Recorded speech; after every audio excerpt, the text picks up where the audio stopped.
ازيكم عاملين ايه؟ يلا مع بعض نعمل وصفة سهلة جدا في البيت، موفرة جدا ونضيفة جدا جدا، انضف من بره بكتير واطعم من بره بكتير.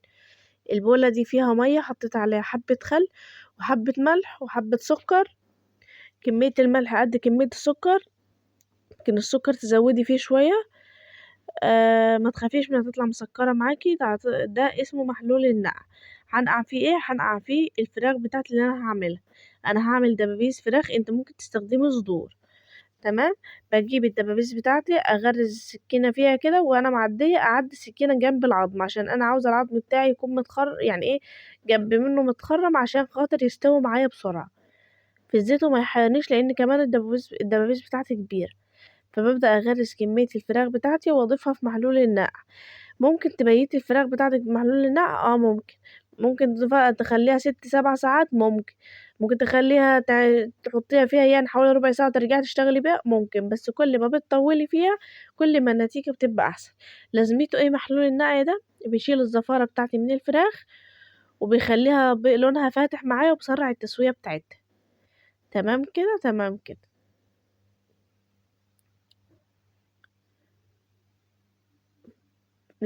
لازم عن خطوة التغريز دي ان انا اغرز المعلقة دي، لازم ازفى السكينة، لازم عشان تستوي معايا بسرعة، لان انا مش هسلقها، انا هسويها على طول في الزيت. تمام كده، تمام كده.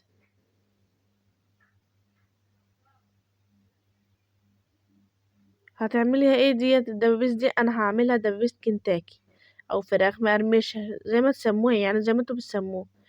انضف واحسن واوفر من بره بكتير، وطعمها تحفة تحفة تحفة. هنا خلصت كمية الدبابيس بتاعتي، حطيتها بقى في المحلول وهسيبها تتركن شوية. انا مش هبيتها، انا هستخدمها بعد حوالي ربع ساعة ونص ساعة. خلاص ركنتها على جنب، ابدأ بقى احضر التتبيلة بتاعتي اللي هتديني طعم كنتاكي بالظبط. انا هنا هحط في البولة ديت معايا فلفل، ملح، كمون، 7 بهارات، حبة بابريكا،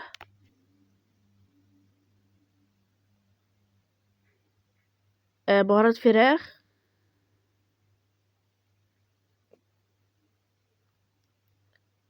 توم باودر،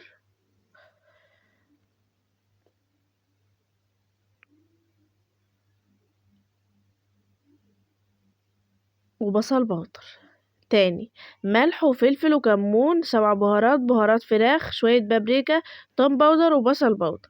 وهجيب كوبايتين مية ادوب فيهم التتبيلة بتاعتي دي. عايزة تستخدمي بدل المية لبن استخدمي، بس احنا بنقول اوفر فبنستخدم مية. تمام. اللبن فايدته ايه؟ بيطريها. طب هل انا عملت بالمية هل كده هتطلع ناشفة؟ لا، هي هتطلع طرية وجميلة برضو، بس مش مفعول اللبن. تمام كده عشان نبقى واضحين مع بعض. تمام كده. عملت التتبيله وركنتها على جنب. هبدا بقى اعمل التغليف بتاعي اللي هغلف بيه الفراخ. وببدا ان انا قبل ما ابدا، يعني قبل ما احضر الفراخ بحب اجهز كل حاجه تبقى جنبي متجهزه، مش لسه هجهز. فانا سايبه الفراخ في محلول النقع وبحضر بقيه الخطوات بتاعتي. انا هنا بحضر التغليف، عملت التتبيله وركنتها، فبعمل دلوقتي التغليف. جبت 3 كوبايات دقيق، حطيت عليهم معلقتين هرميين نشا، وهحط عليهم معلقة صغيرة بيكنج باودر، ونفس البهارات اللي انا حطيتها على التتبيلة هرجع واحطها فين؟ على التغليف بتاعي، على الدقيق. تمام كده. ماشيين مع بعض واحدة واحدة اهوت، وخطوات بسيطة وسهلة ومفيش احسن من كده. بحط كل البهارات اللي انا حطيتها على التتبيلة، برجع تاني احطها على على الدقيق عشان يبقى متطعم نفس التطعيمة بتاعة الفراخ. متحسيش ان انت بتاكلي دي عجينة متحمرة وخلاص. ده بضيف بيكنج باودر معلقة صغيرة، وببدأ بقى اخلط الليلة دي كلها مع بعض.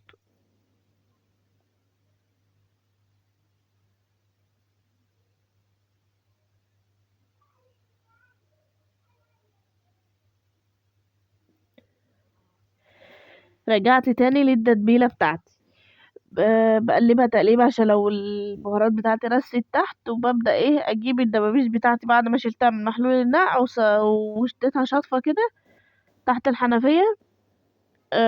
بدأت بقى احطها في التتبيلة بتاعتي وهركنها حبة حلوين عشان تطعم بالتتبيلة، عشان دي اللي هتدي لها الطعم. هركنها شوية لحد اما اجي بقى ايه احمرها. جه بقى وقت التجهيز، وقت التحمير بتاعها. هسويها. فالصفيحة بتاعت جانا دي فاضية عندي، فانا مستغليها في ان انا بحط فيها الدقيق بتاع كنتاكي. بفضي فيه كمية الدقيق بتاعت التغليف، وبستخدم بس شوية بشوية اول باول كده، بحيث ان انا لو محتاجتش الدقيق كله فما بوظهوش، يعني الحالة غالية وانتوا عارفين يعني. فبحاول اوفر على قد ما بقدر يعني. بس باخد بقى من الدبابيس بتاعتي، وبحط في التغليف، خلطة التغليف بتاعتي. انا عاوزة الطبقة المقرمشة تبقى كتير، باخد من بعد ما احط في الدقيق برجع تاني التتبيلة، او هرجع تاني التتبيلة عشان انا عاوزة الطبقة بتاعة القرمشة تكون تقيلة. انت عاوزة اتقل مني هتضيفي اكتر، هترجعي تاني في التتبيلة وتحطي في الدقيق، ترجعي في التتبيلة وتحطي في الدقيق لحد ما تكون عندك الطبقة اللي انت عاوزاها، او تحسي ان انت مرتاحة كده بقى. بس انا بحب اتوسطن، فما برجعهاش بعد ما باخدها اللي هي مرة واحدة بس. التسوية بتاعتها ازاي؟ بسويها في زيت غزير، بحطها في حلة مش في طاسة، عشان انا عاوزة الدبيس بتاعتها تبقى كلها الزيت مغطية. فبستخدم حلة بحطها على نار عالية تسخن مش تغلي، الزيت يسخن مش يغلي. وابدأ انزل فيه بالفراخ بتاعتي اول دقيقة على نار عالية عشان تاخد الصدمة والتغليف ده ما يفكش.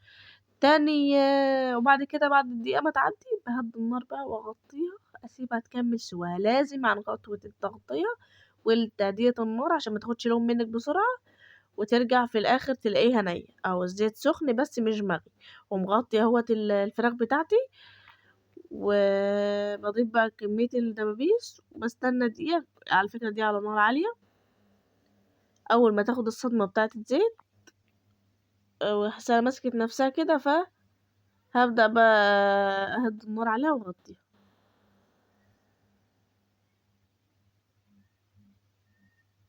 بس كده.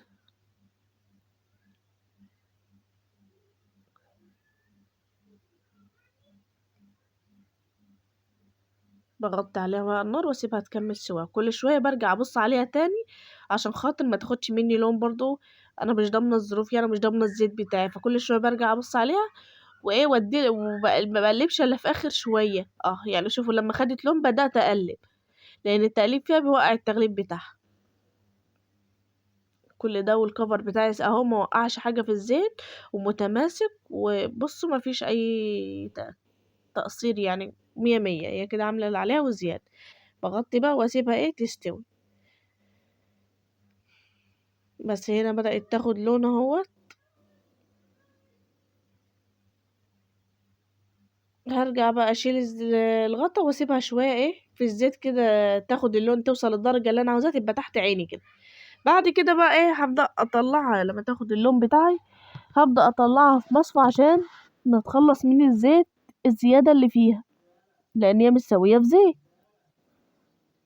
شوفوا لونها تحفة ازاي، ولو تحسوا ان هي مقرمشة والطبقة بتاعتها كويسة ومش رفيعة مش تقيلة يعني.